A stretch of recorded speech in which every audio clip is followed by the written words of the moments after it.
15년이라는 세월이 눈 깜짝할 사이에 흘렀다. 15남 투이콰 NHNH 애니오못 카이 첩맛. 오늘 아침 나는 진료실 거울 앞에 서서 하얀 의사가운에 옷깃을 여미고 의학박사 윤서연 신경외과 수석 집도애라는 글자가 새겨진 명찰을 똑바로 고쳐 달았다. 지금 내 몸에 걸친 모든 것은 수많은 날들을 땀과 눈물 그리고 피로 맞바꾼 결과물이었다. 오늘따라 신경외과 병동은 평소보다 훨씬 분주했다. 병원장은 경영진이 미국에서 귀국한 국제의료 전문가를 초빙하여 전문기술을 지원받고 난치성 환자들의 협진을 진행할 예정이라고 공지했다. 나는 그 환영 행사에 별로 관심이 없었다. 내 책임은 오로지 환자뿐이었다. 나는 차트를 들고 입원 병동 복도로 걸어나와 고개를 숙인 채 8번 병상 환자의 바이탈 사인을 살피고 있었다. 내 주변으로는 간호사들의 바쁜 발걸음 소리와 보호자들에게 당부하는 목소리가 규칙적으로 울려 퍼졌다. 복도 끝에서 한 무리의 사람들이 다가왔다. 병원장이 환하게 웃으며 앞장서서 걷고 있었다. 그 뒤를 따라 어두운 색 정장을 입은 한 남자가 양손을 바지 주머니에 찔러 넣은 채 자신만만한 태도로 걸어오고 있었다. 그 남자가 입을 열자 낮고도 특유의 오만한 음색이 복도를 울렸다. 그는 병원장에게 우리 병원의 의료장비 시스템이 해외 기준에 비해 아직 한참 부족하다며 지적하고 있었다. 칭찬과 비판이 교차하는 그의 말투에는 지식을 베풀어주겠다는 듯한 우월감이 역력했다. 나는 펜의 움직임 하나 흐트러지지 않은 채 고개를 숙이고 차트의 기록을 계속했다. 그 목소리는 15년 동안 단 한 번도 듣지 못했지만 나는 단숨에 알아차릴 수 있었다. 가난한 의대생이었던 나의 마지막 자존심마저 무참히 짓밟았던 바로 그 남자. 박지훈이었다. 일행은 간호사 스테이션 바로 앞, 내가 서 있는 곳에서 불과 3걸음 떨어진 곳에 멈춰섰다. 병원장은 지훈에게 신경외과의 조직도에 대해 설명했다. 고개를 끄덕이던 지훈의 시선이 주변을 훑다가 내가 있는 곳에 머물렀다. 그제야 나는 천천히 고개를 들어 차트를 덮고 앞에 선 남자의 얼굴을 똑바로 쳐다보았다. 지훈의 시선이 내 시선과 부딪히자 그의 입가에 맴돌던 사교적인 미소가 순식간에 사라졌고 조금 전까지 기고만장하던 얼굴이 굳어버렸다. 그의 두 눈은 커졌고 눈앞에 하얀 의사 가운을 입고 서 있는 여자가 현실인지 환상인지 확인하려는 듯 연신 눈을 깜빡였다. 15년 전에 나는 낡은 셔츠를 입고 비를 맞으며 끄끄대며 울던 깡마르고 까무잡잡한 여자애였다. 하지만 지금의 나는 흔들림 없이 당당하게 이곳에 서 있다. 병원장이 한 걸음 앞으로 다가와 기분 좋게 소개했다. 이쪽은 윤서연 교수입니다. 우리 병원 최고의 집도의 중 한 명이자 이번 협진 기간 동안 초빙 교수님과 함께할 분입니다. 지훈은 입을 벌려 무언가 말하려 했지만 목구멍이 턱 막힌 듯했다. 주머니에 찔러 넣었던 두 손을 황급히 빼서 양옆으로 늘어뜨렸다. 나는 동료를 대하는 완벽하게 형식적인 미소를 지었다. 병원장에게 가볍게 목례를 한 뒤 지훈을 향해 손을 내밀었다. 그리고 또렷한 목소리로 말했다. 반갑습니다, 박지훈 교수님. 앞으로 함께 일하게 되어 영광입니다. 지훈이 손을 내밀어 내 손을 잡았다. 그의 손은 차가웠고 미세하게 떨리고 있었다. 그는 나를 빤히 쳐다보며 익숙한 감정의 파편이라도 찾으려 했지만 실패했다. 나는 곧바로 손을 빼며 병원장에게 회진을 계속하겠다고 양해를 구한 뒤 뒤돌아 걸어갔다. 내 등 뒤로 환영 인파 사이에 무거운 침묵이 내려앉았다. 나는 지훈이 그 자리에 멍하니 서서 내 뒷모습을 쫓고 있다는 것을 알고 있었다. 그가 십수년간 숨겨왔던 더러운 과거가 지금 그의 눈앞에 실체로 나타난 것이다. 그날 오후 신경외과의 주요 의료진이 대회의실에 모였다. 합동 컨퍼런스가 시작되었다. 단상에 선 지훈은 다시 자신만만한 태도를 되찾은 듯했다. 그는 복잡한 수막종 환자에 대한 수술 프로토콜을 발표했다. 프로젝터 화면에는 그가 미국 존스홉킨스에서 집도했을 당시의 높은 성공률과 극히 낮은 사망률을 보여주는 화려한 통계 자료가 띄워졌다. 젊은 전공의들은 감탄하며 수군거렸다. 지훈은 쉼없이 떠들며 맨 앞줄에 앉아있는 나를 힐끗힐끗 쳐다보았다. 전문가로서의 자신의 위치를 증명하고 싶은 눈치였다. 지훈의 발표가 끝나자 회의장에는 박수 소리가 울려 퍼졌다. 좌장을 맡은 병원장이 의료진에게 의견을 구했다. 나는 여유롭게 손을 들었고 박수 소리는 잦아들다 이내 완전히 멈췄다. 병원장이 고개를 끄덕이며 나에게 발언권을 주었다. 나는 자리에서 일어나 마이크를 쥐고 화면의 슬라이드를 똑바로 응시하며 분석을 시작했다. 박지훈 교수님, 제시하신 프로토콜은 이론상으로는 완벽해 보입니다만 이 실제 임상 케이스에 적용하기에는 3가지 치명적인 허점이 있습니다. 첫째, 환자는 고령의 심방세동 병력이 있으며 항응고제를 복용 중입니다. 교수님의 프로토콜은 수술 전 종합적인 혈액 응고 기능 평가 단계를 건너뛰었습니다. 수술대 위에서 대량 출혈이 발생할 위험이 극도로 높습니다. 둘째, 종양이 상시상 정맥동 사지탈 사이누스과 밀접하게 맞닿아 있습니다. 정맥 폐색에 대한 예방 조치 없이 직접 접근을 제안하셨군요.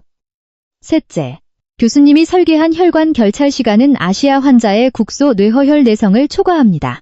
회의장 안은 찬물을 끼얹은 듯 조용해졌고 모든 시선이 지훈에게 쏠렸다. 그의 얼굴은 붉게 달아올랐다. 그는 당황하며 프로젝터 화면을 다시 쳐다보고 반박할 말을 찾으려 애썼다. 하지만 내가 지적한 점들은 국내 의료 환경에서의 풍부한 실전 경험이 요구되는 특수한 전문 지식으로 해외에서 이상적인 수치만 줬던 그로서는 제대로 파악하지 못한 것들이었다. 지훈은 맨 앞줄을 내려다보았다. 그제야 그는 내 책상 위에 놓인 명패를 자세히 보았다. 의학박사 윤서연, 수석집도회라는 직함이 선명하게 새겨져 있었다. 그는 아연실색했다. 자신의 직업적 미래에 걸림돌이 될 것이라 여겼던 여자가 수십 명의 동료들 앞에서 자신의 의학적 실수를 낱낱이 파헤치고 있는 것이다. 컨퍼런스는 어색한 분위기 속에서 마무리되었다. 지훈의 프로토콜은 우리과의 가이드라인에 맞춰 전면 수정되어야 했다. 사람들이 회의실을 빠져나가고 나는 자료를 챙겨 복도로 나섰다. 지훈은 계단 근처 모퉁이에서 나를 기다리고 있었다. 내가 다가가자 그는 길을 가로막았다. 서연아, 정말 너 맞아? 지훈의 목소리는 숨길 수 없는 당혹감으로 가라앉아 있었다. 나는 걸음을 멈추고 고개를 꼿꼿이 든 채 그를 쳐다보았다. 박 교수님, 병원 내에서의 호칭에 주의해 주시죠. 저는 윤서연 교수입니다. 우리는 일하러 이곳에 온 것이니 프로다운 태도를 유지하시길 바랍니다. 그는 미간을 찌푸리며 내 어깨를 잡으려 손을 뻗었다. 네가 여기 있을 줄은, 그것도 외과 전문의가 되어 내 어머니가 저주했던 식당 설거지나 할 여자가 아니라 나와 같은 테이블에 앉을 수 있는 사람이 될 줄은 상상도 못했어. 나는 그의 말을 끊었다. 내 목소리는 파도 한 점 없이 평온했다. 나의 차갑고 단호한 태도에 지훈은 주춤했다. 그는 손을 내렸고 얼굴은 하얗 질렸다. 나는 단 1초도 그를 더 쳐다보고 싶지 않아 서류 뭉치를 안고 곧장 진료실로 향했다. 개인 진료실로 돌아온 나는 문을 잠그고 회전의자에 주저앉았다. 서랍을 열어 크레파스로 그린 그림 한 장을 꺼냈다. 하얀 의사가운을 입은 엄마와 노란 국화를 들고 있는 어린 아들이 그려진 가족 그림이었다. 그림 구석에는 나의 슈퍼우먼 서연 엄마에게라는 삐뚤빼뚤한 글씨가 적혀 있었다. 마음이 눈 녹듯 부드러워졌다. 내 아들 진우는 진흙탕 속에서 나를 끌어내준 유일한 삶의 원동력이었다. 그림을 보자 끔찍했던 그 시절의 기억이 다시 밀려왔다. 그때 나는 의대 본과 4학년 시절 임신을 했다. 지훈은 보건복지부 고위 간부의 딸인 민지의 집안 배경 덕분에 미국 존스 호킨스 연수 장학생으로 선발되었다. 그는 달랑 이별 문자 하나를 남기고 연락을 끊었다. 3일 뒤, 지훈의 어머니가 내가 살던 낡은 고시원을 찾아왔다. 그녀는 책상 위에 종이 한 장을 내동댕이 쳤다. 낙태 및 관계 단절 합의서였다. 그녀는 지방시골 출신인 나의 가정환경을 모욕하며 나를 아들의 앞길을 막기 위해 임신을 무기로 들러붙는 거머리 같은 여자라며 욕을 퍼부었다. 그 합의서에 지훈의 서명란은 비어 있었다. 그는 자신의 손으로 글자 하나 적을 용기조차 없어 어머니 뒤에 숨어버린 비겁한 인간이었다. 나는 서명하지 않았다. 그날 밤 바로 짐을 챙겨 떠났다. 그 후로는 암흑 같은 날들의 연속이었다. 학비와 산부인과 진료비를 벌기 위해 실험실, 청소부로 일했고 밤에는 야간 식당에서 설거지 아르바이트를 했다. 출산일, 나는 동네 작은 보건소에 홀로 누워 있었다. 아이를 낳은 지 3일째 되던 날, 나는 이를 악물고 복대를 찬 채 버스를 타고 학교로 가 병리학 기말고사를 치렀다. 나는 속으로 맹세했다. 피를 토하는 한이 있더라도 반드시 의학계의 영광스러운 자리에 서겠다고. 그리고 나는 해냈다. 레지던트를 거쳐 의학 박사가 되었다. 내가 내디딘 걸음걸음은 그의 가족이 내게 안겨준 고통을 짓밟고 일어선 것이었다. 노크 소리가 나를 현실로 끌어당겼다. 나는 그림을 서랍에 넣고 들어오라고 대답했다. 문이 열리고 지훈이 들어왔다. 그는 다시 평정심을 되찾은 듯 손에 환자 차트를 들고 있었다. 그는 업무적인 목소리로 내 책상으로 다가왔다. 윤 교수님, 내일 아침 하은이라는 소아 환자의 뇌종양 수술이 있으시더군요. 차트를 봤는데 꽤 까다로운 케이스입니다. 신경외과의 실제 수술 역량을 평가하기 위해 제가 참관하는 것을 병원장님께서 허락하셨습니다. 나는 지훈을 쳐다보았다. 그는 낮에 컨퍼런스에서의 굴욕을 만회하고 싶어 했다. 내 등 뒤에 서서 국제 전문가의 눈으로 내 실력을 평가하려 드는 것이다. 나는 고개를 끄덕이며 하은이의 차트를 내 쪽으로 당겼다. 좋습니다, 박 교수님. 내일 아침 8시 정각에 3번 수술실로 오십시오. 무균 규정을 엄격히 준수하시고 제가 수술하는 동안 소란을 피우지 않기를 바랍니다. 지훈은 픽 웃으며 몸을 돌려나갔다. 나는 그의 뒷모습을 보며 속으로 생각했다. 네가 버렸던 그 여자가 어떻게 다른 사람의 생명을 손에 쥐고 살려내는지 똑똑히 보여주지. 다음 날 아침 8시 정각 3번 수술실에 불이 켜졌다. 하은이의 뇌종양 적출 수술이 공식적으로 시작되었다. 수술실 안의 공기는 팽팽하게 당겨졌고 매우 엄격했다. 인공호흡기의 삐삐 소리만이 규칙적으로 울렸다. 나는 메인 집도의 자리에 서서 수술용 현미경에 두 눈을 밀착시켰다. 경막을 박리하는 모든 동작은 느리지만 1mm의 오차도 없이 정확하게 진행되었다. 지훈은 내 바로 뒤 반보 떨어진 곳에 서 있었다. 그는 수술복과 마스크로 중무장하고 있었다. 두개골을 열기 시작할 때부터 지훈은 계속해서 지시를 내리려 들었다. 윤 교수님, 실비우스 틈새 사일비안 F 이슈를 우회하여 절개선을 잡는 게 낫겠습니다. 그래야 종양이 더 잘 보일 테니까요. 지훈이 가르치려 드는 말투로 말했다. 나는 고개를 들지도 않은 채 초음파 수술기를 든 손을 규칙적으로 움직였다. 제가 집도 A입니다. 집중할 수 있게 침묵을 지켜주십시오. 지훈은 헛기침을 하며 불쾌한 기색을 보였지만 이내 입을 다물었다. 하은이의 종양은 복잡한 뇌혈관 시스템과 얽혀있는 까다로운 위치에 있었다. 나는 어시스트에게 혈관 클립을 달라고 요구했다. 그 순간 혈압 모니터가 붉게 번쩍였다. 경고음이 다급하게 울려 퍼졌다. 종양 아래에 숨겨져 있던 기형 동맥까지가 파열된 것이다. 수술 전 MRI. 영상에도 나타나지 않았던 선천성 혈관 질환이었다. 현미경 아래의 좁은 수술 시야가 쏟아져 내리는 피로 하얗게 덮여버렸다. 내 시야는 순식간에 완전히 차단되었다. 마취과 의사가 환자의 혈압이 끝없이 떨어지고 있다고 소리쳤다.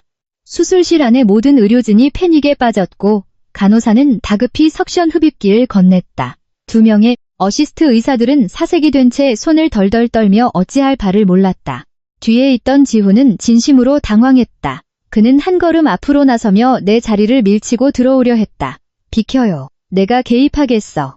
이대로 출혈이 계속되면 뇌사 상태에 빠질 거요. 나는 바위처럼 굳건히 버티고 섰다. 그 자리에 가만히 서 계십시오. 나는 단호하게 명령했다. 아무도 자리에서 이탈하지 마세요. 나는 모두에게 절대적인 침묵을 지킬 것을 큰 소리로 요구했다.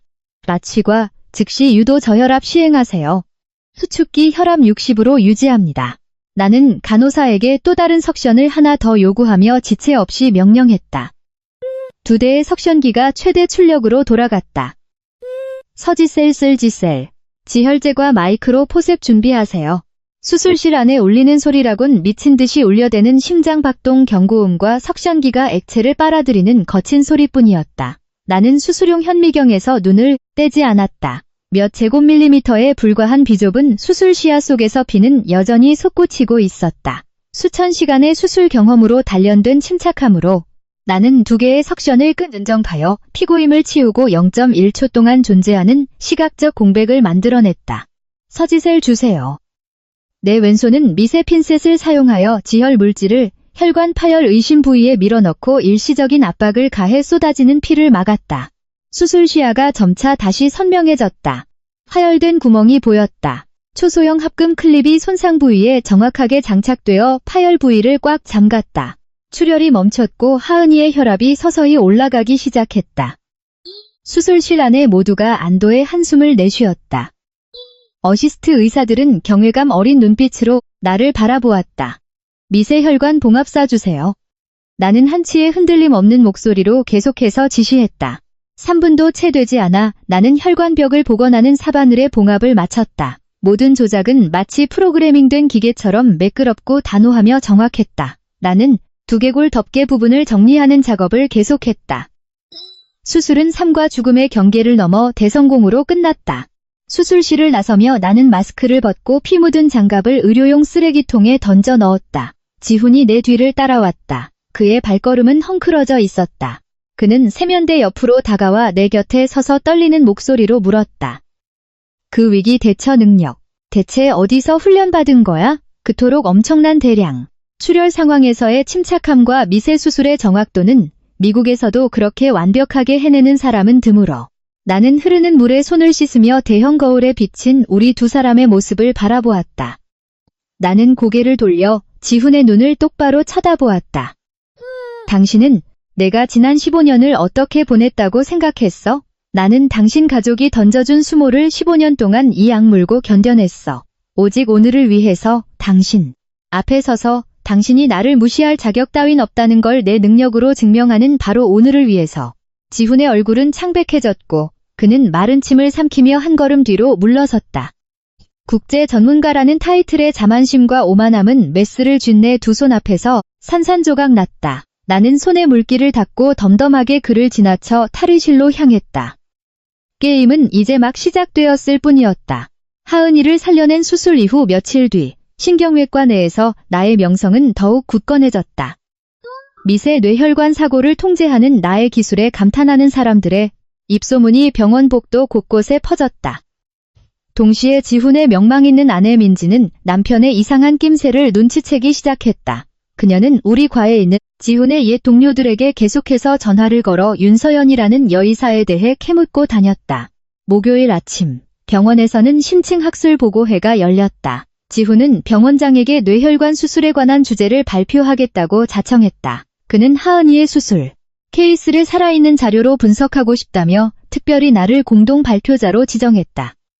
대강당은 의료진과 경영진, 의학 전문 기자들로 꽉 찼다. 지훈은 옅은 회색 정장을 입고 훤칠한 모습으로 단상에 서서 손짓을 섞어가며 최신 의학 이론을 발표했다. 그는 경험이 풍부한 리더이자 전문가인 척했다. 실제 수술 케이스 분석 순서가 되자 지훈은 나를 단상으로 정중하게 초대했다. 나는 포인터를 쥐고 여유로운 태도로 무대에 올랐다. 나는 전날 혈관 파열 사고의 전 처리 과정을 녹화한 비디오 영상을 틀었다. 대형 화면에는 피로 물든 내 장갑, 비좁은 수술 시야에서의 단호하고 정확한 조작, 지속적인 흡입 세척과 국소 지혈 기술을 사용하여 혈관을 노출시키는 장면이 선명하게 나타났다. 존경하는 동료 여러분, 나는 낭낭한 목소리로 말했다. 이 미세혈관 파열 위기 대응 절차는 결코 운에 기댄 무모한 시도가 아닙니다. 저는 완벽한 정확도를 얻기 위해 5년 동안 실험실에서 수백 마리의 동물 표본을 대상으로 밤낮 없이 실습했습니다. 모든 조작은 명확한 과학적 근거를 바탕으로 하며 지혈 시간을 3분 이내로 단축시켜 환자의 뇌기능 안전을 최대한 보장합니다. 객석에서 박수갈채가 쏟아졌다. 베테랑 동료들의 경이로운 시선이 나를 향했다. 옆에 선 지훈은 계산적인 미소를 짓고 있었다. 내가 발표를 마치려 할 때 그가 다가와 마이크를 건네받았다. 윤 교수님의 훌륭한 발표에 감사드립니다. 지훈이 목소리를 높였다. 존경하는 병원장님, 그리고 동료 여러분, 윤 교수님 같은 인재를 보며 저는 진심으로 경의를 표합니다. 우리 의료계에는 이처럼 뛰어난 실전 능력을 갖춘 분이 꼭 필요합니다. 오늘 이 자리를 빌려 획기적인 결정을 공유하고자 합니다. 저는 한국의 국제신경학연구센터를 설립할 계획입니다. 그리고 윤 교수님께 가장 정중한 초대를 보내고 싶습니다. 저와 함께 이 프로젝트를 이끌 전문 부소장직을 맡아주십시오. 저의 인프라와 윤 교수님의 재능이 결합된다면 위대한 도약을 이룰 것이라 확신합니다. 대강당이 웅성거리기 시작했다. 사람들의 감탄 어린 시선이 나와 지훈에게 집중되었다. 지훈은 인재를 존중하는 척 나를 바라보았지만 그 눈빛 곳에는 뚜렷한 타산이 깔려 있었다. 그는 허울 좋은 명성으로 나를 올가매어 미국에서 비참하게 몰락해가는 자신의 커리어를 구제할 도구로 삼으려 하고 있었다. 나는 그가 1초라도 더 우쭐대게 내버려 두지 않았다. 나는 사회자의 손에서 마이크를 빼앗아 쥐고 지훈을 똑바로 응시했다. 내 단호한 목소리가 강당 전체를 울렸다. 박지훈 교수님, 스스로 자중하시기 바랍니다. 이곳은 병원의 연례 학술 회의장으로 환자의 생명과 전문 지식을 논하는 자리입니다. 결코 당신의 이름값을 높이기 위해 허황된 프로젝트를 그려내는 무대가 아닙니다. 당신이 말하는 인프라라는 건 미국에서 당신이 연구실 자금을 횡령하여 징계, 조사를 받고 있는 바로 그 사건을 말하는 건가요? 더 이상 전문가라는 껍데기를 쓰고 언론을 조작하거나 동료들의 지적 재산을 이용하지 마십시오. 우리 병원에는 환자를 진심으로 치료하는 의사가 필요하지, 자신의 실패를 감추기 위해 연단에 서서 연설하는 사기꾼은 필요 없습니다. 강당 안의 공기가 순식간에 얼어붙었다. 나의 직설적인 폭로는 그가 다수의 군중 앞에서 나를 이용하려 꾸민 인재 영입이라는 위선적인 연극을 산산조각 내버렸다. 한산조각 내버렸다. 지훈은 단상에 못 박힌 듯 서 있었고 그의 얼굴은 핏기 하나 없이 창백해졌다. 의사들은 국제 전문가의 경력에 감춰진 비리에 대해 수군거리기 시작했다. 나는 마이크를 내려놓고 뒤돌아 곧장 단상을 내려왔다. 수치심과 수백 명의 조롱 섞인 시선 한가운데에 지훈을 홀로 남겨둔 채였다. 그날 오후 병원에는 폭풍 같은 여론이 휩쓸었다. 내가 단상에서 지훈의 말을 끊고 폭로한 영상이 누군가에 의해 병원 내부 인트라넷과 SNS에 퍼졌다. 여의사, 국제의학 전문가의 사기극을 폭로하다라는 자극적인 제목의 글이었다. 나는 주변의 쑥덕거림에 아랑곳하지 않고 진료에 집중하고 있었다. 그때 진료실 복도를 따라 요란한 하이힐 소리가 울려 퍼졌다. 내 진료실 문이 거칠게 열렸다. 명품 원피스를 입고 고가의 악어 가죽 가방을 든 민지였다. 정성스럽게 화장을 한 얼굴이었지만 극도의 분노와 흉포함은 감출 수 없었다. 그녀 뒤로 간호사들이 말리려 애쓰고 있었지만 그녀는 그들을 매몰차게 뿌리쳤다. 나는 간호사들에게 나가보라고 평온하게 손짓한 뒤 직접 문을 닫았다. 민지는 내 책상 위에 핸드백을 신경질적으로 내동댕이 쳤다. 그녀는 양손을 허리에 짚고 아나무인으로 소리쳤다. 윤서연, 너 정말 독한 년이구나. 옛날엔 내 남편한테 들러붙어서 안 떨어지더니 이제 남편이 성공하니까 온 병원 사람 앞에서 남편을 진흙탕에 처박으려고 작정했어? 미국에서 떠도는 헛소문까지 끌어와서 모욕을 줘?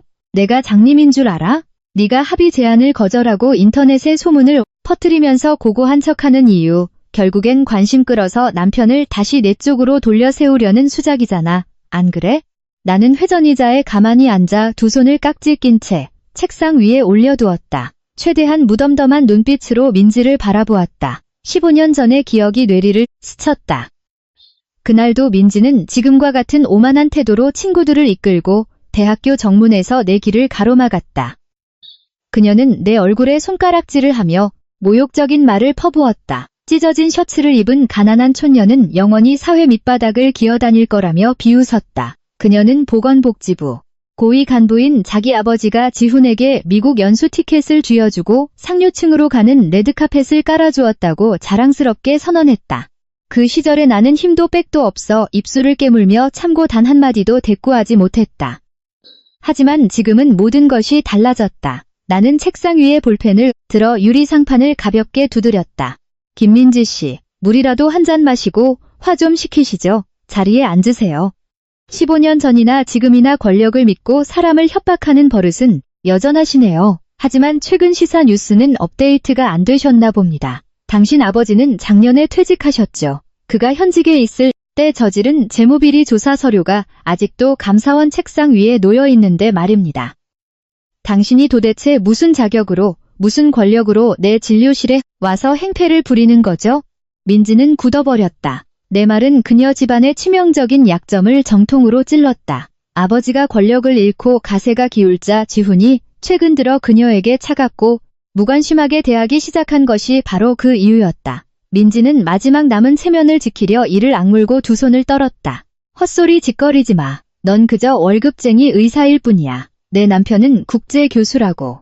미국에서 생긴 약간의 오해 따윈 아무것도 아니야. 그 사람은 그저 한국에 돌아오기 위해 내 유명세를 이용하려던 것뿐이야. 네가 정말 남편한테 대단한 존재라도 되는 줄 알아?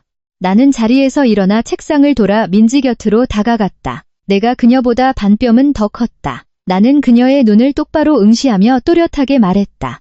크게 착각하고 있네요. 당신 남편은 지금 내게 1원어치 가치도 없는 인간입니다.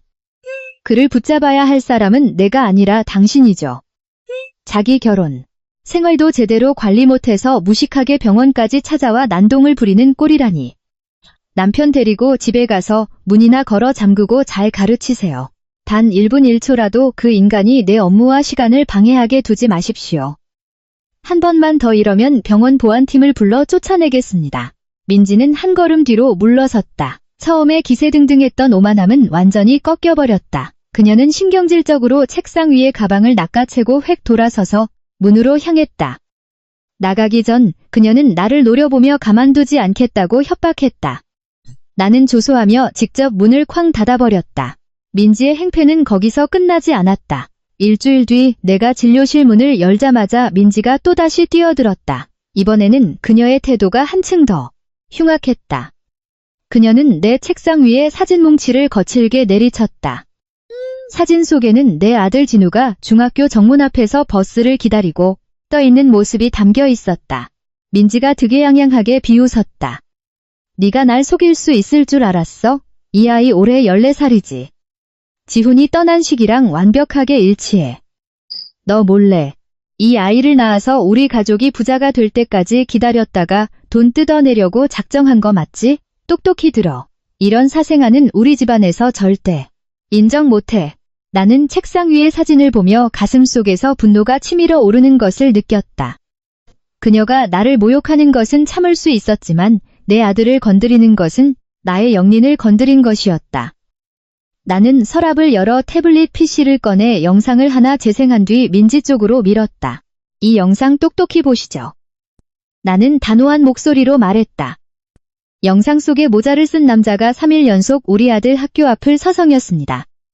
당신이 고용한 심부름센터 직원이 유전자 검사를 한답시고 내 아들이 버린 음료수 빨대를 몰래 주워간 걸 내가 모를 줄 알았습니까? 돈을 주고 사람을 시켜 미성년자를 미행하고 생체 정보를 훔치다니요. 민지는 연신 눈을 깜빡이며 의도적으로 내 시선을 피했다. 무슨 소리를 하는 건지 모르겠네. 난 저 남자 누군지 몰라. 나는 태블릿을 거두고 팔짱을 꼈다. 인정 안 해도 상관없습니다. 이미 CCTV를 확보했고 미행자의 인상착의와 차량 번호까지 전부 수집했습니다. 오늘 아침 관할 경찰서에 아동의 개인정보 침해 및 안전위협 혐의로 고발장과 함께 증거를 모두 제출하고 왔으니까요. 당신 아버지는 이제 이런 일을 덮어줄 권력이 없잖아요. 경찰 출석 요구서나 받을 준비하시죠. 민지의 얼굴색이 순식간에 변했다.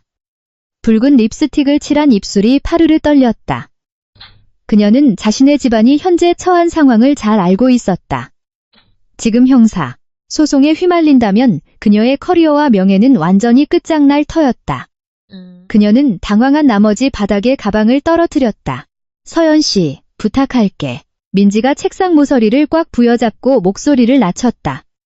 경찰에 신고하지 마. 나 지금 승진을 앞두고 있어. 이 일이 터지면 난 모든 걸 잃어. 원하는 게 얼마야? 내가 당신 모자한테 다 보상해줄게. 눈앞에서 벌벌 떠는 여자를 보니 참으로 우스웠다. 돈? 당신은 항상 돈으로 모든 죄를 덮을 수 있다고 생각하네요. 난 당신네 집안의 푼돈 따윈 한 푼도 필요 없습니다. 그럼 원하는 게 뭔데? 민지가 다급하게 물었다. 나는 책상 위에 놓인 비네이사 용지와 펜을 가리켰다. 저기 앉아서 직접 자술서를 쓰세요. 15년 전 당신 남편이 미국 유학을 가기 위해 당신 집안에 어떻게 아부하고 빌붙었는지 아주 상세하게 적으시죠. 다 쓰고 나서 정식으로 서명하고 지장까지 찍으면 고발 취하를 고려해보겠습니다. 민지는 분노로 가득 찬 눈으로 이를 갈았다. 하지만 별다른 방도가 없었던 그녀는 의자를 끌어당겨 앉아 펜을 들고 쓰기 시작했다. 그녀가 써 내려가는 한 줄 한 줄은 그녀가 늘 자랑스러워하던 남편의 자존심을 짓밟는 치욕적인 내용이었다. 나는 그녀가 자술서를 완성하는 것을 지켜본 뒤 서류를 서랍에 넣고 잠그고는 차가운 목소리로 내 눈앞에서 당장 꺼지라고 말했다. 진료실 문이 닫히고 나 홀로 남겨졌다. 조금 전까지 세워두었던 강인하고 꼿꼿한 모습은 순식간에 무너져 내렸다. 나는 회전의자에 털썩 주저앉아 매끄러운 책상 위에 얼굴을 묻었다. 오랫동안 억눌러왔던 눈물이 소리 없이 흘러내려 하얀 가운 깃을 적셨다. 15년 전 비바람 치던 밤의 기억이 다시 뇌리를 찌르며 나를 괴롭혔다. 그날 밤 나는 반으로 찢겨진 태아 초음파 사진을 들고 비새는 고시원 처마 밑에 서 있었다. 과거를 깨끗이 지우고 학업을 계속하기 위해 약을 먹고 이 작은 생명을 포기할까도 생각했었다. 하지만 배에 손을 얹고 아이의 미약한 심장 박동을 느낀 순간 모성애가 모든 것을 이겼다. 나는 미혼모가 되어 세상의 온갖 경멸을 짊어지더라도 이 아이를 지키기로 결심했다. 내 생각의 흐름을 끊어내는 휴대폰 벨소리가 울렸다. 화면에는 사랑하는 아들이라는 이름이 떠 있었다. 나는 서둘러 눈물을 닦고 헛기침을 몇 번 하여 평정심을 되찾은 뒤 통화 버튼을 눌렀다. 엄마, 저녁 다 해놨어. 수화기 너머로 진우의 맑은 목소리가 들렸다. 오늘 엄마가 제일 좋아하는 탕수육 만들었어. 퇴근 언제 해? 얼어붙었던 심장에 따뜻한 물이 부어지는 것 같았다. 이제 곧 갈 거야. 옷 갈아입고 바로 차 탈게. 오늘 학교에서 무슨 재밌는 일 있었어? 응, 그냥 평소랑 똑같았지 뭐. 진우가 잠시 머뭇거리더니 말을 이었다. 인터넷에서 엄마 병원 기사 난 거 봤어. 남들이 하는 말 신경 쓰지 마. 엄마가 얼마나 힘들게 일하는지 내가 다 아니까. 나한테 엄마가 있고 엄마한테 내가 있으면 우리 가족은 그걸로 충분히 행복하잖아. 남들이 뭐라든 난 하나도 안 중요해. 코끝이 찡해졌다. 이제 겨우 14살인 아이가 또래보다 훨씬 더 어른스럽고 속이 깊었다. 진우의 착하고 속 깊은 마음은 내 삶의 유일한 원동력이자 세상의 상처로부터 나를 보호해주는 든든한 방패였다. 고마워, 아들. 나는 미소를 지었다. 내 목소리에는 진정한 기쁨이 묻어났다. 상차려놔 30분 안에 갈게. 전화를 끊고 일어나 세수를 했다. 거울에 비친 내 얼굴을 보니 눈빛이 그 어느 때보다 단단해져 있었다. 지훈과 그의 가족이 온갖 수단과 방법을 동원해 나를 깎아내리려 해도 내 인생의 가장 소중한 보물인 진우를 빼앗아 갈 수는 영원히 없을 것이다. 나는 옷깃을 여미고 가방을 챙겨 진료실을 나섰다. 나를 기다리는 아들과의 따뜻한 저녁 식사가 있는 집으로. 겨울해는 금방 저물었다. 가방을 들고 병원 주차장으로 나섰을 때 가로등 불빛이 희미하게 켜져 있었다. 차문을 열기 위해 열쇠를 꺼내려던 순간 차체 뒤쪽에서 어두운 그림자가 나타나 내 길을 막아섰다. 낡은 잿빛 코트를 입은 지훈이었다. 얼굴은 눈에 띄게 수척해지고 야위어 있었다. 처음 병원에 왔을 때 보였던 국제교수의 화려하고 자신감 넘치던 모습은 온데간데 없었다. 오만함의 껍데기는 대강당에서 진실이 폭로된 후 완전히 박살나 있었다. 서연아, 딱 5분만 시간을 줘. 지훈의 갈라진 목소리에는 비참한 애원이 담겨 있었다. 나는 차 손잡이를 놓으며 똑바로 서서 그를 마주 보았다. 박 교수님과 나는 개인적으로 나눌 얘기가 없습니다. 비키세요. 아들이 집에서 기다리고 있습니다. 아들 이야기를 꺼내자 지훈의 눈빛이 무거워졌다. 그 아이, 내 아이 맞지? 민지가 알아냈어. 왜 그때 임신했다는 사실을 내게 말하지 않았어? 내가 알았다면 절대 널 떠나지 않았을 텐데. 나는 소리내어 웃었다. 텅 빈 주차장에 씁쓸한 웃음소리가 울려 퍼졌다. 피해자 연기 아주 훌륭하네. 정말 몰랐어? 아니면 책임지기 싫어서 귀 맑고 눈 감은 거 아니야? 그 시절 당신은 내 이용 가치가 떨어졌으니까 날 찾잖아. 민지는 당신에게 돈과 지위를 줄 수 있었고 미국으로 인생을 바꿀 티켓을 줬으니까. 가난한 의대생이었던 나는 그저 당신 앞길을 가로막는 짐덩어리였을 뿐이고 지훈이 황급히 한 걸음 다가서며 변명하듯 손을 내저었다. 그게 아니야. 그땐 어머니가 강요했어. 가족과 너 둘 중 하나를 선택하라고 닥달하셨고 나로선 어쩔 도리가 없었어.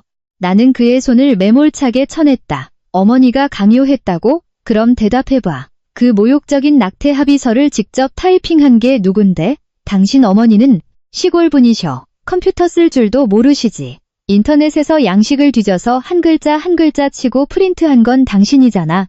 그래놓고 비겁하게 엄마 등 뒤에 숨어서 그 종이를 내 얼굴에 던지게 만든 건 바로 당신이야. 넌 뼛속까지 비겁한 인간이야. 내 말은 쇠망치처럼 지훈의 얼굴을 정통으로 때렸다. 그의 전신이 굳어버렸다. 내가 그의 위선적인 가면을 완전히 찢어밟기고 15년 동안 숨겨왔던 이기적이고 비열한 본성을 백일하에 드러낸 것이다. 그는 더 이상 변명 한마디 내뱉지 못했다. 그의 무릎이 덜덜 떨리더니 차가운 주차장 시멘트 바닥에 천천히 주저앉았다. 지훈은 얼굴을 감싸쥐고 오열하기 시작했다. 절망과 후회로 가득 찬 중년 남자의 통곡이 울려 퍼졌다. 하지만 배신자의 눈물은 너무 늦게 떨어졌다. 그것은 내가 매서운 추위 속에서 식당 설거지를 해야 했던 밤들을 씻어낼 수도 내 아들의 결핍된 아버지의 자리를 채워줄 수도 없었다. 나는 차갑게 등 돌려 차에 올랐고 시동을 걸어 어둠 속에 무릎 꿇고 오는 그를 버려둔 채 병원 정문을 빠져나왔다. 주차장 사건 이후 3일 뒤 내 외래 진료실에 또 한 차례의 큰 지진이 덮쳤다. 이번에 민지는 훨씬 더 치밀하게 준비를 마친 상태였다.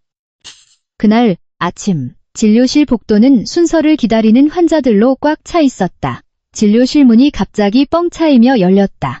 민지가 두꺼운 서류 뭉치를 흔들며 들이닥쳤다. 그녀 혼자가 아니었다. 그녀 친정 식구 몇 명과 검은 정장을 입은 변호사까지 대동하고 있었다.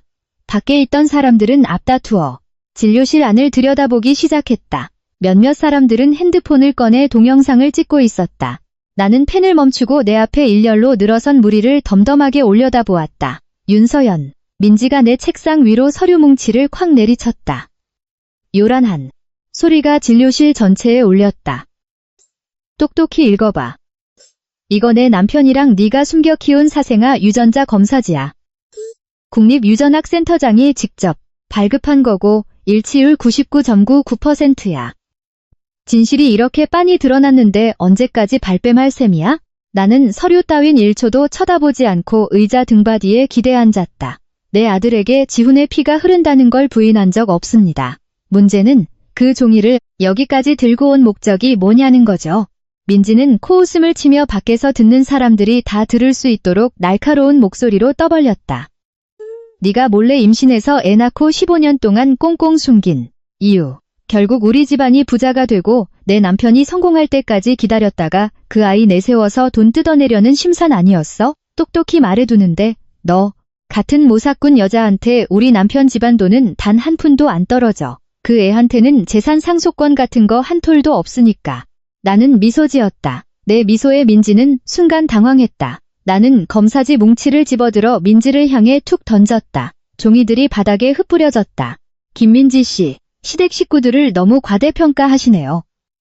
나는 두 손을 책상에 짚고 상체를 앞쪽으로 내밀며 기고만장한 그녀의 얼굴을 똑바로 응시했다.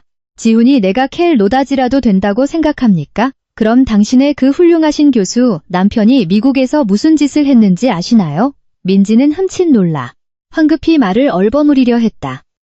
말 돌리지 마. 우리는 지금 내 공갈 협박에 대해 이야기하고 있는 거야. 나는 완전히 일어서서 한 글자 한 글자 또박또박 말했다. 지훈은 당신 집안의 지원에 전적으로 기생하며 살았죠. 당신 아버지가 감사원 조사를 받고 자금줄이 끊기자마자 그는 미국 대학 연구실 공금을 횡령해서 자기 생활비를 충당했어요. 게다가 대놓고 현지인 학부 인턴이랑 바람까지 피우면서 돈을 빼돌렸죠. 미국 병원 시스템에 그의 징계 기록이 아직 고스란히 남아 있습니다. 원한다면 미국에 있는 동료에게 부탁해서 뽑아 보여드릴 수도 있어요. 처가의 빌부터 먹는 비열하고 인성 썩어 빠진 인간을 끌어안고 보물 취급이나 하다니. 당신이 무슨 자격으로 내가 그런 빈털터리 파렴치한의 돈을 원할 거라고 단정짓는 거죠? 내 말은 민지의 얼굴에 찬물을 끼얹은 것 같았다. 밖에 있던 군중들 사이에서 경포르가 터져나왔다. 국제교수의 추악한 뒷모습에 대한 수군거림이 퍼지기 시작했다. 민지와 동행했던 변호사 역시 당황하며 한 걸음 물러섰다. 의뢰인의 이력이 이렇게 엉망일 줄은 몰랐던 것이다. 민지는 입을 떡 벌린 채 얼굴이 붉어졌다가 이내 새하얗게 질렸다. 그녀는 나를 향해 손가락질하며 떨리는 목소리로 말했다. 명예훼손이야. 네, 남편은 훌륭한 사람이라고? 명예훼손인지 아닌지는 댁에 가서 남편한테 직접 물어보시죠. 나는 차갑게 받아쳤다. 잘 들으세요. 15년 전 나는 혼자 아이를 낳고 내 두 손으로 키웠습니다. 내 아들은 엄마 성을 따랐고 친가 쪽과는 아무 상관도 없으며 당신들의 그 더러운 재산과는 더더욱 무관합니다. 나는 단 한 번도 앞으로도 단 1원의 양육비도 요구하지 않을 겁니다. 자, 이제 당신과 이 삼류 엑스트라 무리들 모두 당장 내 진료실에서 나가시죠. 병원 보안팀을 불러 업무 방해로 고발하게 만들지 말고. 민지는 처음에 흉포함을 완전히 잃은 채 그 자리에 굳어버렸다. 수많은 사람들 앞에서 비참한 진실이 까발려지자 그녀는 더 이상 자기 결혼 생활에 실패를 숨길 곳이 없었다. 그녀는 얼굴을 감싸쥐고 군중을 헤치며 진료실을 도망치듯 빠져나갔다. 같이 왔던 사람들도 수치심에 서둘러 흩어졌다. 나는 자리에 앉아 물을 한 잔 따라 마시고는 태연하게 다음 환자 이름을 불렀다. 진료실에서 벌어진 이 난동은 사람들의 휴대폰 영상에 찍혀 병원 내외의 SNS를 타고 걷잡을 수 없이 퍼져나갔다. 그날 오후 병원장이 나를 원장실로 호출했다. 그는 차를 따라주며 온화하지만 경고의 의미가 담긴 어조로 말했다. 개인적인 문제 해결을 위해 발언을 자제하고 병원의 명예가 실추되지 않도록 신속하게 사태를 수습해달라는 것이었다. 나는 고개를 끄덕이며 나는 공격받았을 때 정당방위를 했을 뿐이고 이 일을 더 길게 끌 생각은 없다고 단언했다. 그 후 지훈은 때늦은 보상을 하겠다며 귀찮은 행동들을 시작했다.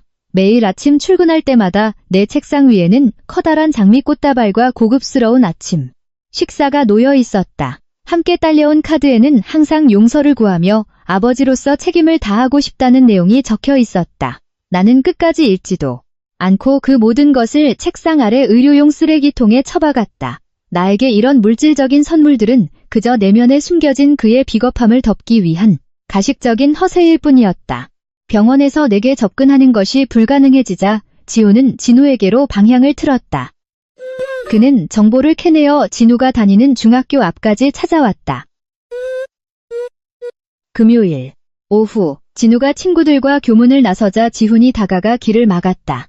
그는 구겨진 셔츠를 입은 채 어색한 미소를 지으며 말을 걸려 했다. 진우야, 하교하니? 아저씨가 맛있는 거 사줄까? 지훈이 손을 뻗어 진우의 머리를 쓰다듬으려 했다. 진우는 한 걸음 물러서며 그의 손길을 피했다. 교복을 입고 있는 껑충하게 키가 큰 소년의 얼굴은 나와 많이 닮아 있었지만 눈빛만큼은 나이보다 훨씬 더 단단하고 차가웠다. 진우는 지훈을 위아래로 한번 훑어보더니 아주 평온한 목소리로 말했다. 안녕하세요, 아저씨. 사람 잘못 보셨어요. 지훈은 뜨끔하며 공중에 뻗은 손을 내렸다. 잘못 본 거 아니란다. 아저씨는 서연 엄마의 옛날 친구야. 너 치킨 좋아하는 거 다 알아. 밥 먹으면서 얘기 좀 할까? 아저씨가 너한테 해주고 싶은 이야기가 아주 많거든. 진우는 책가방을 가슴에 꽉 끌어안고 전혀 흔들림 없는 눈빛으로 지훈을 똑바로 쳐다보았다. 전 아저씨가 누군지 알아요. 엄마는 저한테 아무것 숨기신 적 없거든요. 아저씨는 저희 엄마가 가장 힘들 때 엄마를 버리고 도망간 그 남자잖아요. 지훈은 말문이 막혔다. 14살짜리 아이가 이토록 날카로운 말을 할 줄은 상상도 못했다. 진우야, 내 말 좀 들어봐. 그땐 아저씨도 말 못 할 사정이 있었고 네가 세상에 태어날 줄 몰랐어. 지금 이렇게 돌아온 건 널 다시 찾고 두 사람에게 보상하고 싶어서야. 내가 네 아빠야. 그 단어 쓰지 마세요. 진우가 지훈의 말을 단호하게 잘랐다. 저한테는 엄마뿐이고 아빠는 없어요. 제가 태어났을 때 밤새 아픈 저를 간호해 주신 분도 엄마고 글을 가르쳐 주신 분도 엄마고 비를 맞으며 일해서 분유값을 벌어오신 분도 엄마였어요. 엄마가 쓰러질 듯 힘들었을 때 아저씨는 어디 있었나요? 아빠가 없다고 친구들한테 놀림당할 때 아저씨는 어디 있었나요? 엄마는 혼자 그 모든 걸 짊어지셨고 지금 우리는 아주 잘 살고 있어요. 더 이상 우리 모자 인생에 끼어들어서 방해하지 말아주세요. 말을 마친 진우는 뒤도 돌아보지 않고 친구들과 함께 걸어갔다. 지훈은 교문에서 쏟아져 나오는 학생들 무리 한가운데 멍하니 서 있었다. 진우의 말은 수천 개의 바늘이 되어 그의 심장을 찔렀다. 자신의 피가 섞인 아들이 그 누구보다 잔인하고 단호하게 자신을 거부한 것이다. 지훈은 몇 마디 사과나 비싼 선물 따위로는 영원히 돌이킬 수 없는 잘못이 있다는 것을 그제야 깨달았다. 그날 저녁 내가 진우의 수학 숙제를 도와주고 있을 때 내 휴대폰이 울렸다. 지방번호로 걸려온 모르는 전화였다. 통화 버튼을 누르고 귀에 대자마자 15년 전과 똑같은 앙칼진 욕설이 쏟아졌다. 지훈의 어머니였다. 그녀는 15년 전의 안하무인이고 표독스러운 태도를 그대로 유지하고 있었다. 너 윤서연이지? 그녀가 소리쳤다. 아들 하나 낳았다고 네가 뭐라도 된 줄 알고 설쳐대? 똑똑히 들어. 우리 집안은 너같이 천박한 여자는 절대 안 받아들여. 네가 우리 지훈이가 애 못 만나게 막고 있다며? 네가 감히 우리 집안 핏줄을 갈라놔? 짐 싸서 애 데리고 우리 본가로 와서 인사시켜. 안 그러면 병원까지 쫓아가서 남의 집안 자식 훔쳐간 죄로 고소해버릴 테니까. 나는 자리에서 일어나 베란다로 나가 진우가 듣지 못하게 창문을 꽉 닫았다. 화려한 네온사인이 빛나는 서울의 밤거리를 내다보며 나는 조금의 두려움도 느끼지 않았다. 그 협박하는 버릇 좀 고치시죠. 나는 또박또박 분명하게 말했다. 15년 전에 그쪽이 직접 낙태 합의서 들고 와서 도장 찍으라고 강요했던 거 기억 안 나십니까? 그 종이와 나한테 퍼부었던 모욕적인 말들. 아직도 생생하게 다 기억하고 증거도 보관하고 있습니다. 고소 좋아하시죠? 해보세요. 법원까지 올라오시면 그 종이 들고 당신네 집안 친척들 다 보는 앞에서 당신이 어린 생명에게 얼마나 잔인하고 악독한 짓을 했는지 낱낱이 공개해 드릴 테니까. 그때 가서 법이나 세상 사람들의 입방아가 과연 누구를 진짜 범죄자로 심판할지 지켜봅시다. 전화기 너머는 쥐죽은 듯 조용해졌고 스피커를 통해 거친 숨소리만 들려왔다. 그녀는 자신이 완전히 분리하며 자기 손으로 버렸던 손자를 되찾을 그 어떤 권리도 없다는 것을 뼈저리게 알고 있을 터였다. 나는 전화를 끊고 그 번호를 영구 차단해버렸다. 다음 날 아침 병원 출근길의 분위기가 어딘지 묘했다. 의료진들이 휴대폰을 계속 스크롤하며 수군거리고 있었다. 수간호사가 걱정스러운 눈빛으로 다가와 병원 전체 단체 채팅방 화면을 가리켰다. 윤 교수님, 지훈 교수님이 그룹 채팅방에 올린 메시지 보셨어요? 나는 주머니에서 휴대폰을 꺼내 확인했다. 지훈은 0자가 넘는 장문의 참회록을 막 올린 참이었다. 편지에서 그는 15년 전 자신의 모든 잘못을 공개적으로 인정했다. 명예를 좇아 임신한 여자친구를 버린 비겁함, 처가에 기대어 미국 연수 기회를 얻어낸 일, 해외에서 지위를 잃게 만든 자신의 직업 윤리 위반 등 모든 사실을 낱낱이 고백했다. 그래 마지막에서 지훈은 초빙 교수직을 공식적으로 사임하고 대한의사협회에서 탈퇴하며 우리 병원과의 근로계약을 자발적으로 해지하겠다고 통보했다. 그는 인간으로서의 도덕성을 되돌아볼 시간이 필요하다며 진짜 벌을 받아야 할 유일한 사람은 자신이므로 나와 진우를 향한 평가를 멈춰달라고 간청했다. 메시지가 올라오자마자 전 직원이 남긴 수백 개의 놀란 이모티콘이 달렸다. 명망 있는 국제 전문가가 만천하에 자신의 추악한 민낯을 스스로 벗어던질 줄은 아무도 예상하지 못했다. 나는 끝까지 그를 훑어보고는 표정 변화 없이 화면을 끄고 주머니에 넣었다. 나에게 사과는 오롯이 그의 몫일 뿐이었다. 그의 양심의 가책을 덜기 위한 도구. 하지만 그를 용서할지 말지는 전적으로 내 권리였다. 그날 늦은 오후 마지막 수술을 마치고 차트를 확인하러 회복실 복도로 나섰다. 복도는 텅 비어 있었고 겨울바람이 창문 틈을 비집고 들어와 윙윙거리는 소리만 들렸다.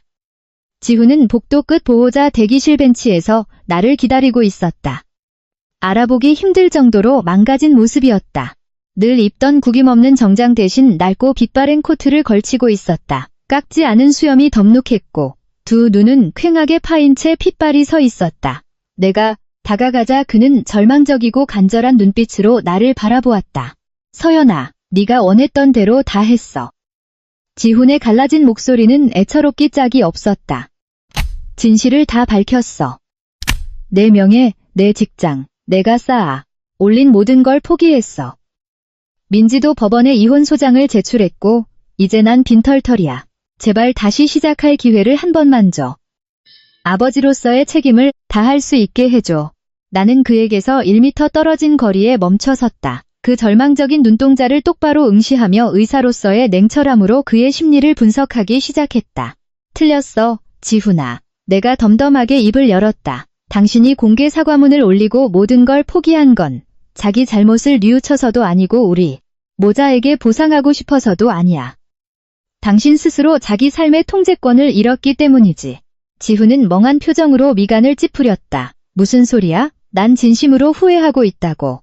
당신은 후회하는 게 아니야. 나는 그의 속마음을 벌거벗겼다. 당신의 결혼 생활은 한국에 오기 전부터 박살 나 있었어. 미국에서의 경력도 윤리 문제로 무너졌지. 당신은 알량한 존경을 받고 싶어서 국제 전문가라는 껍데기를 쓰고 여기로 도망쳐 온 거야. 하지만 내가 그 가림막을 찢어버리고 당신 아내가 당신의 진짜 본성을 폭로하자 당신은 더 이상 매달릴 곳이 없다는 걸 깨달은 거지. 당신은 무너진 거야. 내게 사과하고 고개 숙인 건 내 관대함을 빌려서 당신의 존재 가치를 조금이라도 회복하고 싶었기 때문이지. 당신은 마음이 편해지고 싶었던 거야. 용서받을 가치가 있는 인간이라는 걸 확인받고 싶었던 거라고. 지훈은 굳어버렸다. 내 한마디 한마디는 날카로운 메스가 되어 그의 인지 속 가장 어두운 구석을 후벼 팠고 그가 숨겨왔던 비겁한 본질을 빛 아래로 끌어냈다. 그는 입을 뻐끔거렸지만 아무 말도 하지 못했다. 나는 당신에게 그런 마음의 평안을 적선할 의무가 없어. 나는 차갑게 말을 이었다. 정말 속죄하고 싶다면 나를 찾아오지 마. 당신이 가장 큰 빚을 진 사람은 내가 아니라 진우야. 당신의 비겁함 때문에 모멸감을 견뎌야 했던 아들에게 가서 용서를 빌어. 그 아이가 당신을 쳐다보지도 않더라도 이 악물고 감내해. 그게 당신이 치러야 할 진짜 속죄의 대가니까. 나는 뒤돌아 걸어갔다. 내 구두굽 소리가 차가운 타일 바닥 위로 규칙적으로 울려 퍼졌다. 텅 빈 복도에 얼어붙은 듯 서 있는 지훈을 뒤로 한 채. 희미한 조명 아래 그의 그림자가 길고 외롭게 드리워졌다. 나는 그가 지금 이 순간부터 평생 가장 지독한 양심의 형벌을 홀로 마주하게 될 것임을 알고 있었다. 복도에서의 대면 후 일주일, 내 업무는 평범한 일상으로 돌아갔다. 지훈과 관련된 소동은 점차 가라앉았고 그 자리는 응급 뇌신경 수술에 쉴 새 없는 쳇바퀴가 대신했다. 화요일 아침, 응급실 환자 진료를 막 마쳤을 때 모르는 번호로 전화가 걸려왔다. 이번에는 지훈 어머니의 욕설이 아니라 끊어질 듯 갈라진 지훈의 목소리였다. 서연아. 또 귀찮게 해서 미안해. 전화기 너머로 인공호흡기와 심장 모니터의 시끄러운 소리가 들렸다. 어머니가 내 북쪽에서의 소동 때문에 쓰러지셨어. 친척들 볼 면목이 없으시다며 부산지인 집으로 피하셨는데 광범위한 뇌출혈로 쓰러지셨대. 지금 부산 대형병원 중환자실에 계셔. 의사 말로는 예후가 너무 안 좋아서 오늘 밤을 넘기기 힘들 것 같대. 어머니가 의식이 오락가락하는 와중에도 계속 너랑 진우 이름만 부르셔. 제발. 이쪽으로 한 번만 와줄 수 없겠니?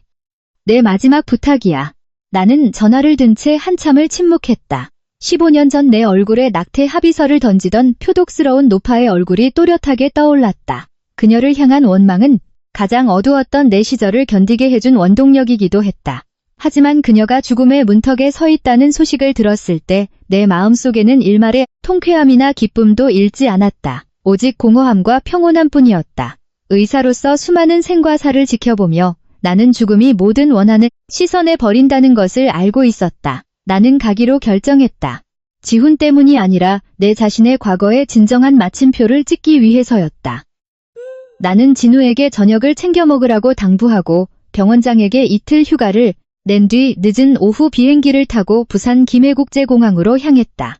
창밖으로 흘러가는 흰 구름을 바라보며 나는 마음이 한결 가벼워짐을 느꼈다. 15년 동안 짊어지고 있던 원한의 종양을 마침내 내 손으로 도려낼 때가 온 것이다. 비행기는 저녁 8시에 착륙했다. 나는 택시를 타고 부산 중심가에 있는 대형 병원으로 직행했다. 중환자실 ICU. 박복도는 차갑고 정적만이 감돌았다. 지훈은 대기석에 앉아 야윈 얼굴을 두 손에 파묻고 있었다. 발소리를 듣고 고개를 든 그의 두 눈은 붉게 충혈되고 퉁퉁 부어 있었다. 나를 본 그는 벌떡 일어나 비틀거리며 내게 다가왔다.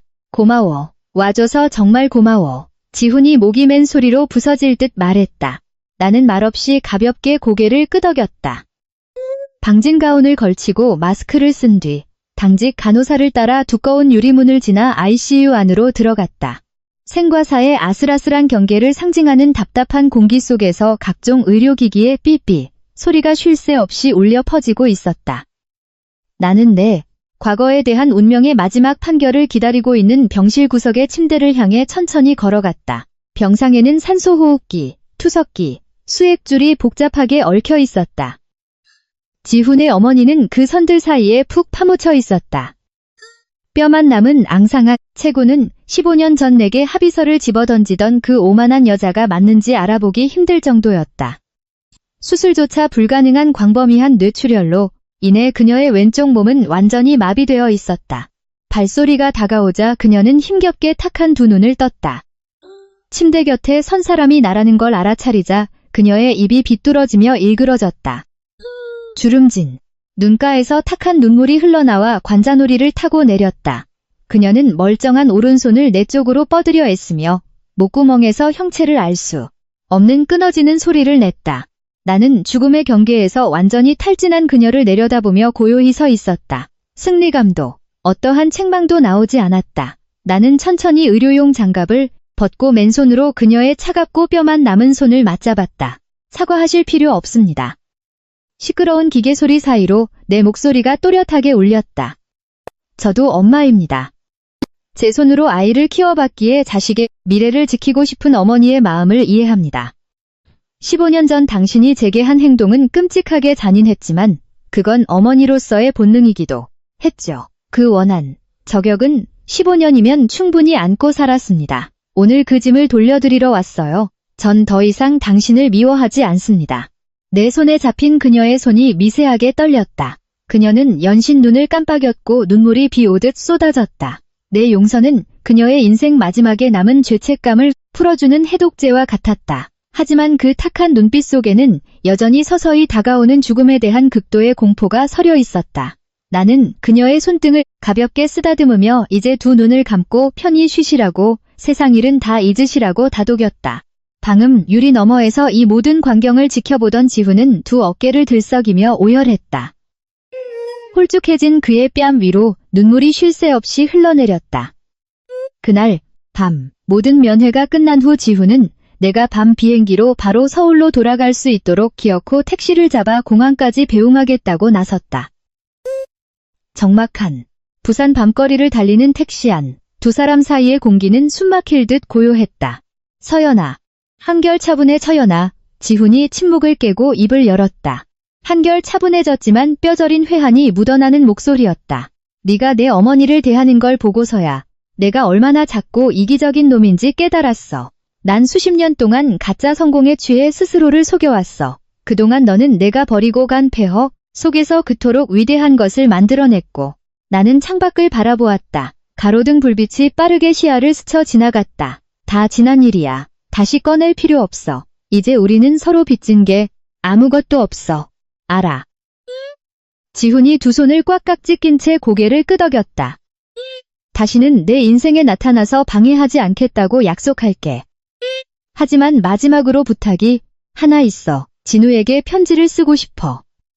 그 애가 날 아빠라고 부르길 바라는 게 아니야. 그저 먼저 세상을 산 어른으로서 내가 했던 인생의 실수들을 들려주고 싶어. 진우가 나처럼 잘못된 길을 걷지 않도록 말이야. 제발 이것만 허락해줘. 나는 지훈을 돌아보았다. 그의 눈빛에서 절대적인 진심을 읽은 나는 고개를 끄덕였다. 연락을 할지 말지는 당신 자유고 그걸 받아들일지 말지는 진우의 자유야. 난 간섭하지 않겠어. 택시가 김해국제공항 출국장 앞에 멈춰 섰다. 나는 문을 열고 내려 작은 캐리어를 끌고 뒤도 돌아보지 않은 채 수속장으로 걸어 들어갔다. 네. 인생의 낡은 챕터 하나가 이곳에서 공식적으로 막을 내렸다. 서울로 돌아온 지 이틀 후 지훈의 어머니가 병원에서 숨을 거두었다는 소식을 들었다. 지훈의 복잡한 가정사 탓에 장례식은 조용하고 간소하게 치러졌다. 민지는 법원에 정식으로 이혼 소송을 제기했다. 그녀는 결혼 전부터 지훈에게 혼외자가 있었다는 사실과 미국에서의 외도 행각을 구실 삼아 공동재산을 최대한 차지하려 들었다. 두 사람의 법적 공방이 극에 달해 있던 어느 주말 아침, 지훈의 담당 변호사가 내 진료실을 찾아왔다. 단정한 정장 차림의 갈색 가죽 서류 가방을 든 그는 무척 조심스러운 태도였다.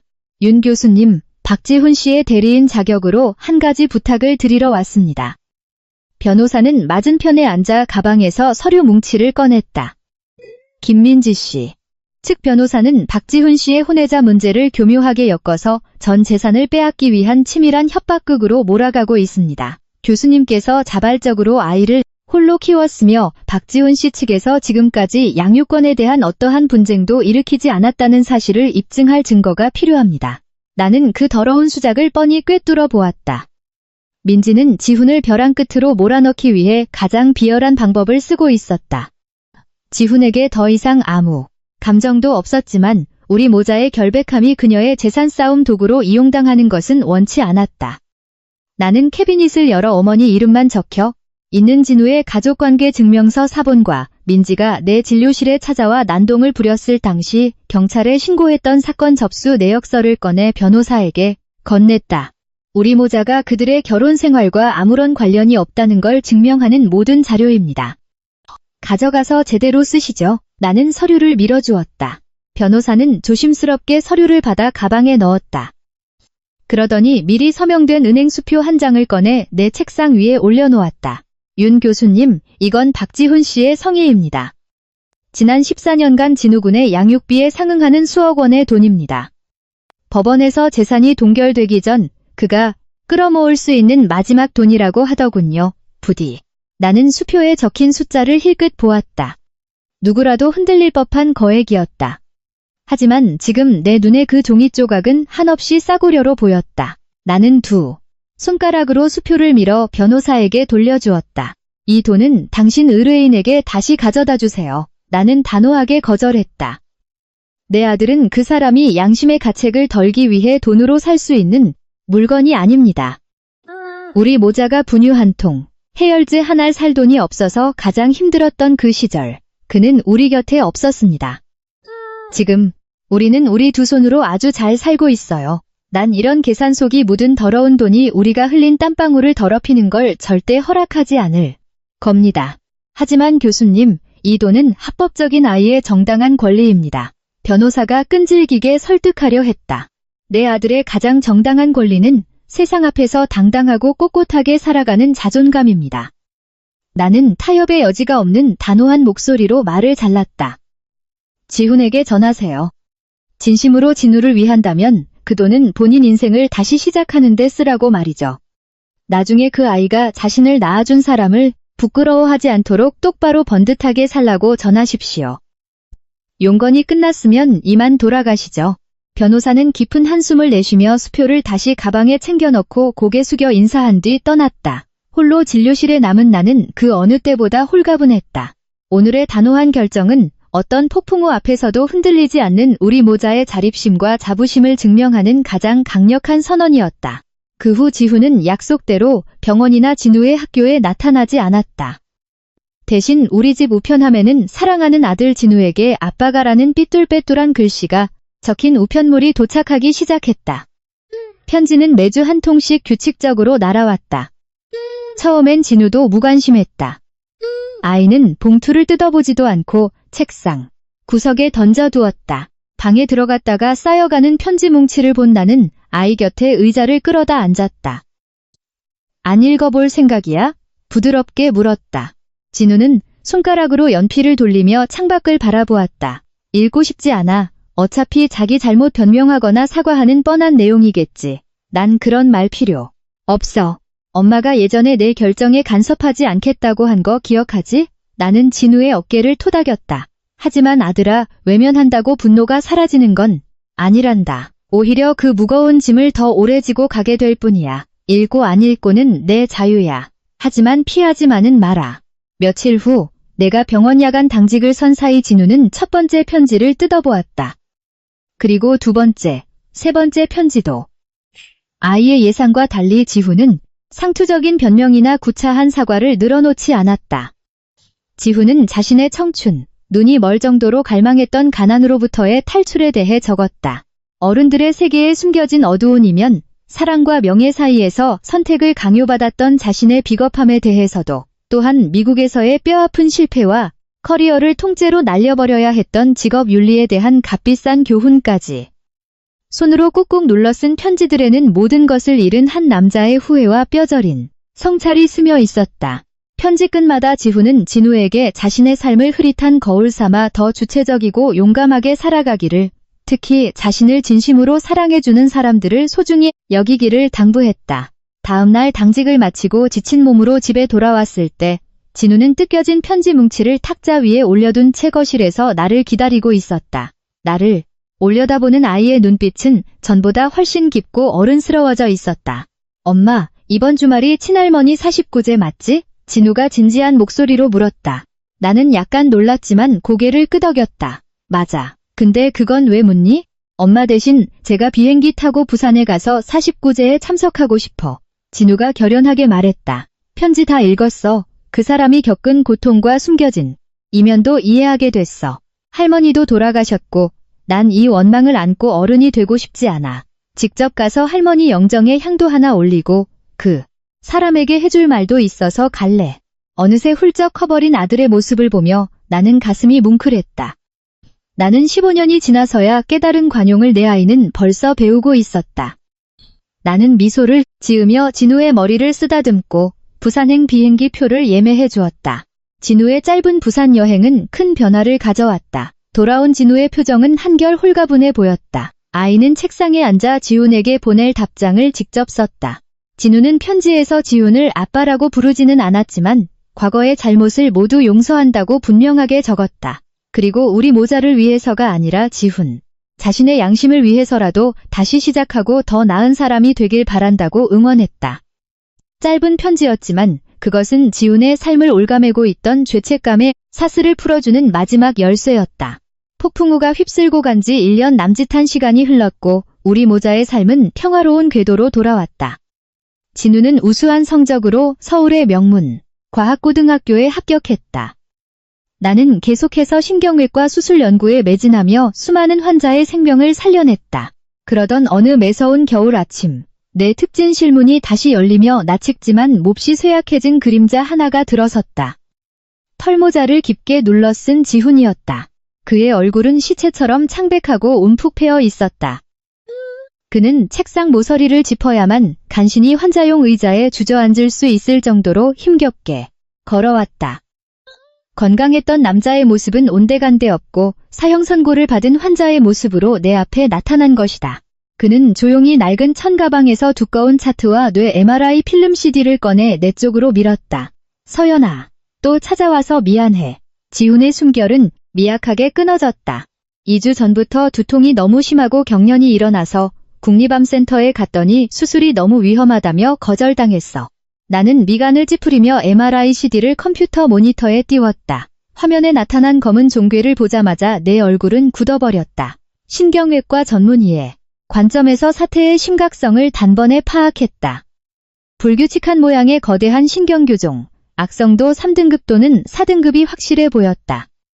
종양은 뇌실질 깊숙이 침윤되어 있었다. 가장 끔찍한 것은 그것이 언어 중추인 브로카 영역 브로카즈 에리아에 완전히 달라붙어 있다는 사실이었다. 상태가 아주 안 좋습니다. 나는 철저히 프로다운 태도로 직언했다. 종양이 매우 빠르게 자라고 있습니다. 수술로 떼어내지 않으면 뇌압 상승으로 몇 달 안에 사망할 겁니다. 하지만 수술을 하더라도 언어신경이 손상될 확률이 90% 이상입니다. 다른 병원들에서 거절한 이유도 수술 후 당신이 식물인간이 되거나 평생 말하는 능력을 잃게 될까봐 두려웠기 때문일 겁니다. 나도 알아. 지훈이 고개를 끄덕였다. 그의 눈빛에는 절대적인 신뢰와 부탁이 담겨 있었다. 죽는 것도 두렵지 않고 벙어리가 되는 것도 두렵지 않아. 내가 이곳에 온 건 오직 내 손끝만 믿기 때문이야. 제발 네가 내 수술을 집도해줘. 내 목숨, 내 목소리 모든 걸 너에게 맡길게. 수술대 위에서 죽어도 여한이 없어. 나는 지훈을 쳐다보았다. 한때 내게 지옥 같은 고통을 안겨주었던 이 남자가 이제 얇은 유리 같은 자신의 생명을 내 손에 쥐어주고 있었다. 나는 펜을 내려놓고 철저히 의사로서의 태도로 그를 똑바로 응시했다.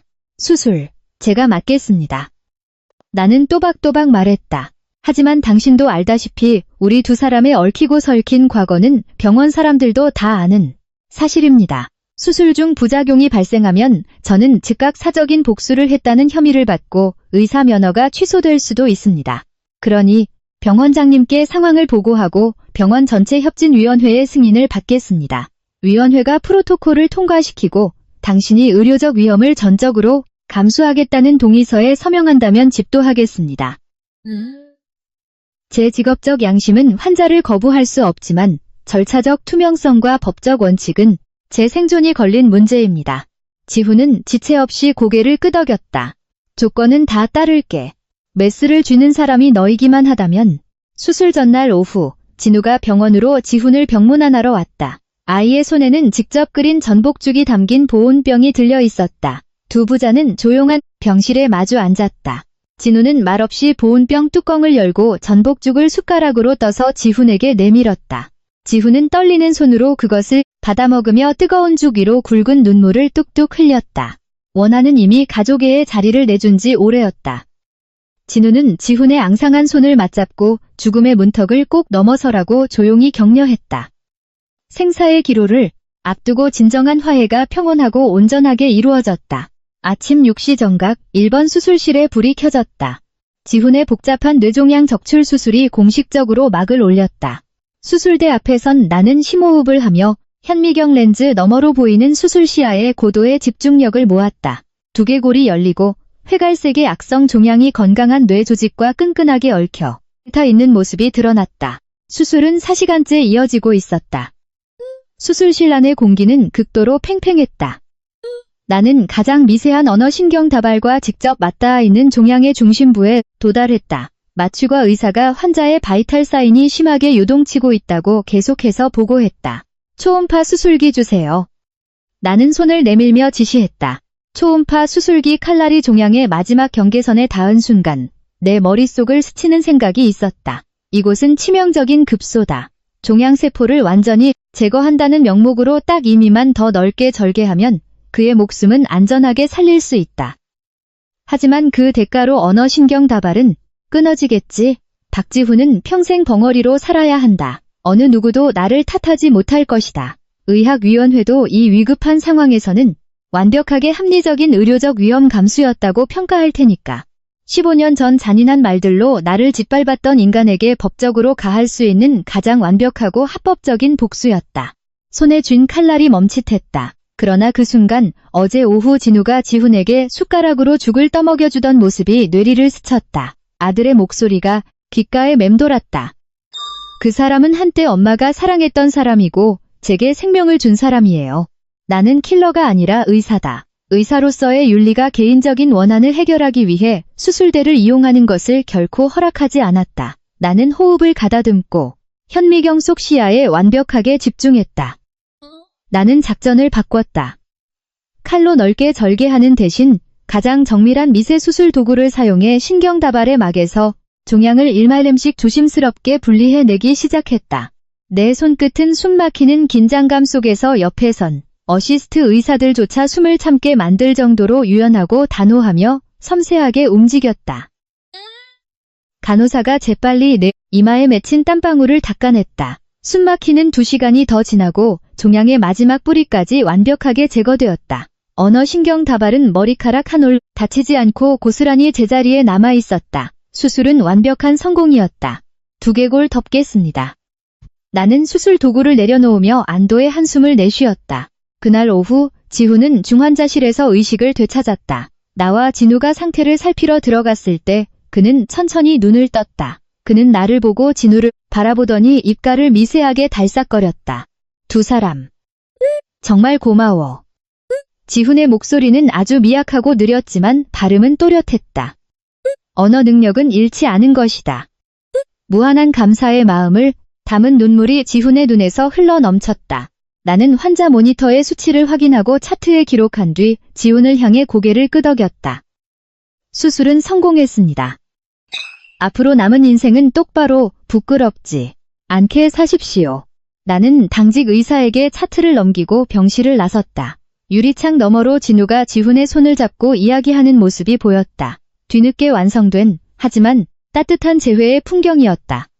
나는 미소를 지으며 의사 가운을 벗어 옷걸이에 걸고 평상복으로 갈아입었다. 병원 정문을 나서자 매서운 겨울, 추위를 녹여주는 눈부신 겨울 햇살이 앙상한 나루토 위로 쏟아져 내렸다.